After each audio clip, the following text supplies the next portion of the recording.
I'm Matt McClure, and this is Currents. Women in need are forced out of their homes after fire devastates a local charity. We'll have the latest. We're going to get back, but we don't know when. Plus, all insurance plans could soon be forced to cover contraception. How would it affect local Catholic groups? We'll find out.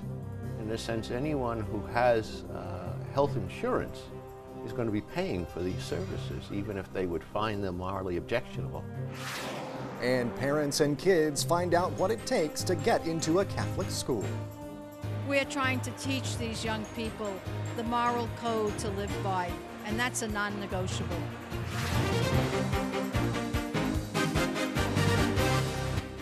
Good evening. Thanks so much for joining us tonight.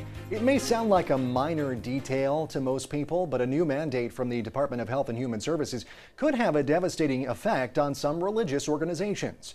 The mandate requires most private health plans to cover birth control and voluntary sterilization, with exceptions only in some narrowly defined circumstances. The requirement would force many religious organizations, including those that are Catholic, to act against their beliefs in offering coverage for things that violate the church's teachings. To talk more about all of this, I sat down with Monsignor Alfred Lapinto of Catholic Charities Brooklyn and Queens, who is also for the Vicar for Human Services right here in the Diocese of Brooklyn. Monsignor Lapinto, thanks so much for being here. Good to be with you, man. We really appreciate your time. And this is an issue we're talking about today that has caused quite a bit of a stir in various religious communities because of this mandate that's now proposed in the Department of Health and Human Services that insurance plans cover contraception. Of course, that's something that Catholics would be opposed to, definitely the Catholic Church. What could this possibly mean specifically here in Brooklyn and Queens, or on the local level just for different places around the country for Catholic charities and groups like that? Well, what it would mean, Matt, is that Catholic charities, and particularly in our programs, the service programs where we have employees, we would be mandated to provide, at least my understanding is that we would be mandated to provide this coverage as part of the health care package that we offer. You know, all of our employees do receive the health insurance for both the individuals as well as for the families. And so this would have us add this as part of what we already cover. At present, there is an exception that we're able to operate under that does not obligate us to provide these contraceptive services. But now they're asking in this mandate that we provide a sterilization coverage, that we provide contraceptives, and some other services of that would be morally objectionable to us. Right. And there are religious exemptions in this proposal, but they're very narrow. Very, very narrow. I think, as you indicated earlier, the exemption is if you're engaged in proselytization and in kind of outreach missionary work. However, with the contracts that we operate, we're not permitted to do that work. We don't, and we don't proselytize because we basically offer services to anyone who comes in need. Sure. And yeah, I mean, it's like, you know, when you're, providing people food or clothing or whatever, that kind of thing, you can't proselytize. No, we can't, and we choose not to. Because again, what we're doing in those services is we're basically operationalizing the gospel and, in a sense, offering the food, offering the shelter, without question as to anyone's religious belief or any other concerns that there might be, the person might have. I mean, our concern really is just to assist them at that moment and try to help them to get beyond whatever crisis they're experiencing. Right.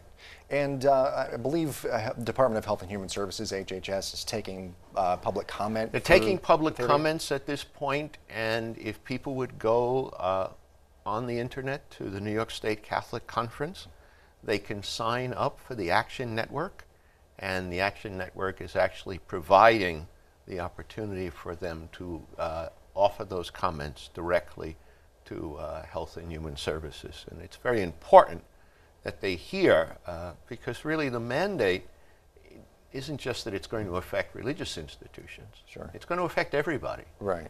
And in a sense, anyone who has health insurance is going to be paying for these services, even if they would find them morally objectionable. Sure. You know, there's no exemption. Sure. So it's important for them to hear from everyone that this is not something they want to be spending money for. And one thing that was a clarification that we talked about before we began the interview here is this is something that is going to affect all employees of these organizations if they fall under this mandate, not just new employees. So it's got to be all healthcare plans will have to cover these all healthcare services. plans will have to provide this coverage once the mandate, should they go forward and impose it. Sure, right. sure. There are no exemptions to that. Well, and of course, we've already talked about how folks can make their voices heard on this issue through the State Catholic Conference.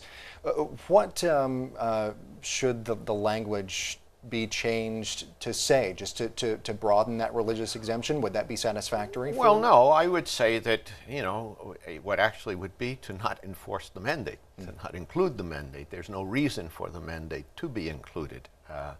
At this point in time, if health insurance wants to provide these services, they have the freedom to do that. But there's no reason to mandate it, and particularly in the situation we're dealing with right now, where healthcare costs are going through the roof. So the least thing that we need is to add additional costs when we're not even able to provide the basic services that are particularly needed by the poor and the elderly. Right? So we would prefer that they look at those issues. Sure. And if there's money to be spent, spend it on basic health care for the poor and the elderly, rather than adding a mandate that most people probably do not want. Sure. All right. Well, Monsignor Al Lopinto, thank you so much for coming in. We really appreciate your time. Thank you, Matt. Thanks. And as you just heard there, the Department of Health and Human Services is still taking public comment on the issue. People have up until this Friday, September 30th, to voice any concerns they may have. And we have more on our blog about all of this. Just go to currentsny.net, click on Riding the Wave.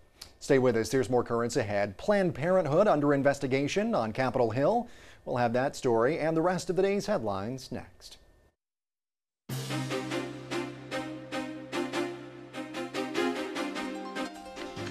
Welcome back to Currents. I'm Matt McClure. Coming up later, what is the price of an education? Well, the answer may depend on where you're from. First, though, let's have a look at today's headlines. House Speaker John Boehner is urging Iran to free a Protestant pastor sentenced to die for leaving the Islamic faith. The pastor, who was sentenced to die last year, has so far refused to return to Islam. In a statement, Boehner said, quote, "This goes beyond the law to an issue of fundamental respect for human dignity." The speaker urged Iran to spare the pastor's life and grant him a full and unconditional release. Meantime, a House committee is investigating Planned Parenthood. The House Energy and Commerce Committee is looking into whether Planned Parenthood is using federal money to fund abortion and how the organization handles cases of suspected criminal conduct. That is according to a letter leaked to a Washington Post reporter. In a press release, Planned Parenthood's president called the investigation politically motivated. October is Respect Life Month, and the head of the U.S. Bishops' Conference's pro-life activities has released a message ahead of the observance. In a statement, Cardinal Daniel DiNardo criticized the view that life is a zero-sum game in which we put our needs ahead of the needs of others. DiNardo writes that this can lead to, quote, callous unconcern for fellow human beings, including the unborn. And we've linked to the Cardinal's statement over on our Twitter feed. Our Twitter handle is @CurrentsNY. Well, some sad news to report now. A baby boy who was at the center of a right-to-life battle earlier this year has died. 20-month-old baby Joseph died at his family's home in Windsor, Ontario, Canada. Back in March, his parents fought to have their son, who suffered from a rare neurological disease, brought home after doctors ordered the boy's feeding tube removed. Father Frank Pavone and the organization Priests for Life eventually helped move Joseph to a U.S. hospital before his parents were allowed to take him home. Well, news now from Campaign 2012. Republican presidential candidate Michelle Bachmann urged students at Virginia's Liberty University to not settle for easy personal and political choices. Bachman spoke today at the Christian University founded by the late Reverend Jerry Falwell. She spoke about her conversion to Christianity and called abortion, quote, the watershed issue of our time. Her speech came just weeks after fellow GOP candidate Rick Perry spoke at Liberty. Well, from Montana, a lawsuit that is believed to be one of the first of its kind. A group of plaintiffs claim they were victims of abuse by nuns at a school in the town of St. Ignatius. In the same suit, another group of plaintiffs claim they were abused by priests who were affiliated with the same school. Both the Diocese of Helena and the Ursuline Sisters of the Western Province are named in that suit. It's the second sex abuse lawsuit filed against the Helena Diocese in as many weeks. Pope Benedict has picked his new representative to the U.S. The pontiff tapped Italian Archbishop Carlo Maria Vigano as the new apostolic nuncio to the U.S. Since 2009, Archbishop Vigano has been the #2 man at the office that oversees the Vatican city-state. His nomination awaits the approval of the U.S. government. He would take the place of Archbishop Pietro Sambi, who died in late July of complications from lung surgery. Well, meanwhile, sources tell Reuters that Italian Prime Minister Silvio Berlusconi was stunned and saddened following a speech by Italy's top bishop. In a speech on Monday, Cardinal Angelo Bascano did not name Berlusconi, but condemned, quote, behavior that is not only contrary to public decorum, but also intrinsically wretched and empty, end quote. Berlusconi is accused of paying for sex with an underage girl and of corruption in his administration. Well, it turns out World Youth Day was quite a jackpot for Madrid, Spain. Officials say the city made $216 million in profits during the 6-day event. Catholic News Agency reporting that Madrid also saw a 42% rise in the number of foreign visitors after World Youth Day compared with the same time period a year earlier. Well, closer to home here, 24 people are looking for a place to live after fire devastated a well-known Christian charity in Brooklyn late last week. It happened shortly after noon on Friday. A 5-alarm fire at an auto parts store forced teenage mothers and their children to evacuate the Park Slope Christian Help Center, or CHIPS, and take shelter in a nearby warehouse. Though the building itself was spared, fire in the adjoining walls, along with poisonous fumes and smoke, caused thousands of dollars worth of damage. For now, food pantry volunteers are serving bagged lunches in the lobby, but the kitchen and the living quarters are off limits until repairs are finished and inspectors declare the building safe. We've called the mayor's office. We've called all the different senators and all in the city to come and help us to try to find a shelter for these 24 people, mothers and babies and toddlers, because they were homeless when they came in here. So finally they found a home and now they're out. Thankfully, no one was hurt in that fire. And we want to take this opportunity to wish our Jewish friends a Happy New Year. Rosh Hashanah began at sundown this evening. It lasts for 2 days and begins 10 days before another Jewish holy day, Yom Kippur. Jews typically use those 10 days as a time of reflection. Well, stay with us. There's much more currents ahead. Coming up, school is back in session, and students and parents are finding out what makes Catholic schools unique. You can't compare the public system and the Catholic system. I mean, in every way, we outperform them.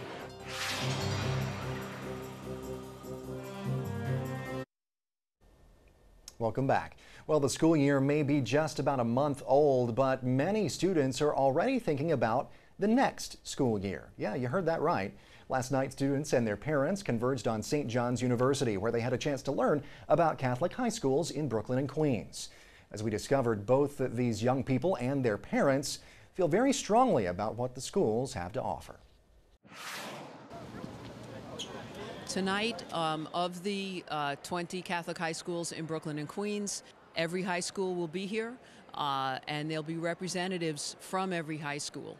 And that might be the principal, it might be the assistant principal or admissions director or teachers and students from each high school. So we have the fair so that 6th, 7th, and 8th graders can learn more about the Catholic high schools and the admissions process. And TACHS, T-A-C-H-S, stands for Test for Admission to Catholic High School. That is the test that most practically all of the Catholic high schools in Brooklyn and Queens use. It's sort of the SAT of Catholic high schools. Well, we've been doing it for years. I think years ago each school gave their own test, and it just kind of became very, very repetitive. I mean, students were going from school to school each weekend taking tests that were very similar. So I guess somebody had a good idea to try and coordinate it throughout the diocese and just give one test on one Saturday that we could all use. We weigh and measure everything because often students can get nervous on the day of the tax exam, so we have the backup. It also gives us a score in ability and achievement. And so I look at the true achievement and the true ability of the student, so we do study all of the exam scores. It's supposed to be a little challenging just to weed out competition to see who's the best of the best to be able to get into these top schools. So I'm just gonna go into that exam prepared for anything. I started out actually in the public school. My parents immigrated from Ecuador to here.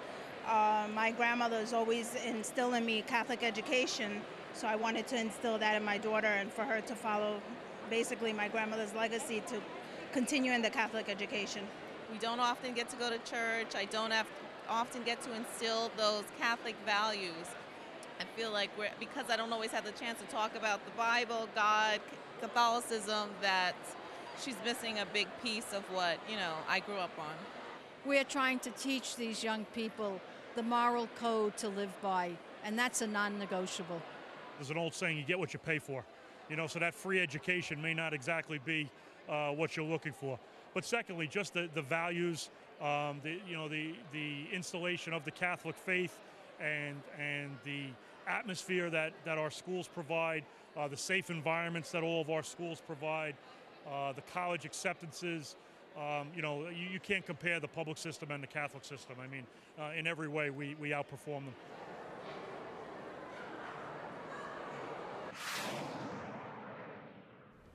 And remember, you've got to be in it to win it, as they say. So if you haven't registered for that test yet, you heard him talk about the tax test.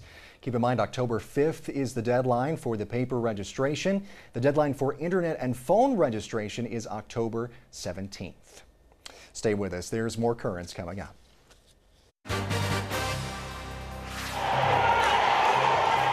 When we return, educating undocumented immigrants. The age-old debate is causing a new stir in Rhode Island.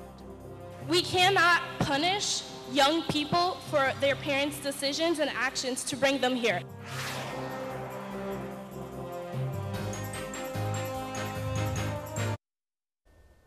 Well, finally tonight, Texas Governor Rick Perry, the current frontrunner among the GOP presidential candidates, got a mixed but vocal response to an answer he gave during last week's Fox News Google debate in Orlando, Florida.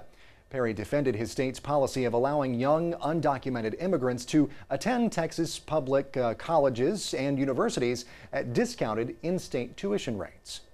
If you say that we should not educate children who have come into our state for no other reason than they've been brought there by no fault of their own, I don't think you have a heart. We need to be educating these children because they will become a drag on our society. Now, that's an issue that other states are wrestling with, including most recently Rhode Island. As Brian Crandall reports now, that state's Board of Regents heard from people on both sides earlier in the week. Passion from the outset as two very different groups try to make their case on in-state tuition rates for undocumented immigrants, like Antonio Albazuras Lopez. Came here at the age of 1. From where? From Guatemala. The high school grad says the much lower rate would make the difference in him going to college. They're not asking for handouts, we're not asking for breaks, we're not asking for funding. We're going to be paying out of pocket, but we just want to be allowed to pay tuition rather than no tuition at all. John Arcaro is on the other side. His wife and kids from Haiti are in the process of becoming citizens. I really don't think it's fair that people that do things properly and come here the correct way, fill out their paperwork, pay a lot of money and wait patiently, should take a backseat to those who don't do the things the fair way. And one after another, dozens of people plead for their side of the issue. Here, those for the in-state rate, which would save those undocumented students thousands of dollars. We must educate as many of our students as possible. We are all taxpayers, all of us, legal or not. We cannot punish young people for their parents' decisions and actions to bring them here. And those against, many of whom say the unelected board has no right to make the decision. Only lawmakers should. This is a total sham. I think it's against the law. We're talking about taxpayer subsidies to illegal alien adults. For those who admitted that you're undocumented, I hope you round it up because you're breaking the law. After hours of comment, the Board of Higher Ed votes unanimously for granting the lower rates to the undocumented immigrants. And the motion passes. The reaction and the explanation. The board has been very careful in considering people's comments over a number of months, all of the legal issues, all of the regulatory issues. Very heated there, and that report from Brian Crandall. Now, in other immigration news, New York State Senator Ruben Diaz is sponsoring a March for the Dignity of Immigrants. It's coming up on Sunday in the South Bronx. Religious and political leaders will join the senator there. That is this coming Sunday, October 2nd, beginning at 12 noon. We've posted some more information about that on our website. Go to currentsny.net. Well, that is it for this edition of Currents. Now, coming up tomorrow, serving up something different for young Catholics. We'll have that story and much more coming up tomorrow night. For all of us here at Currents, I'm Matt McClure. Thank you so much for watching. Have a great night.